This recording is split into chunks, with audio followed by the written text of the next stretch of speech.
有100幾萬香港朋友睇過我呢條視頻啊，就話而家香港人仲識唔識講老廣州粵語？我舉咗個例子啊，就話粵語最高音嘅字呢，譬如話周、汪，喺作人名姓氏嗰陣呢，佢尾音係要降落去嘅。譬如話周潤發、汪明荃，呢個係老廣州粵語嘅特點。但係而家香港人呢，冇晒呢個高降調嘅音啦，都讀晒周潤發、汪明荃啦。咁好多香港朋友討論，跟住大家問出咗一個問題，就係點解周星馳佢個名係唔使讀周星馳呢？點解佢兩個周同星呢兩個字唔使讀高降調呢？話你知係有原因嘅，因為周呢個字係粵語嘅最高音叫陰平調啦。咁啱佢後邊跟住嗰個星呢個字呢，都係粵語最高音嘅陰平調嘅字嘅。所以如果你嘅名係連續2個高音嘅話呢，咁2個字佢嘅尾音都唔使降落嚟，就讀翻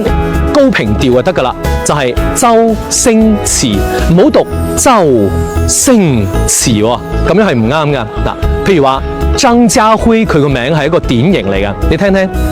張家輝3個字都係粵語最高音，如果3個字都讀晒高降調嘅話咧，咁係變咗張家輝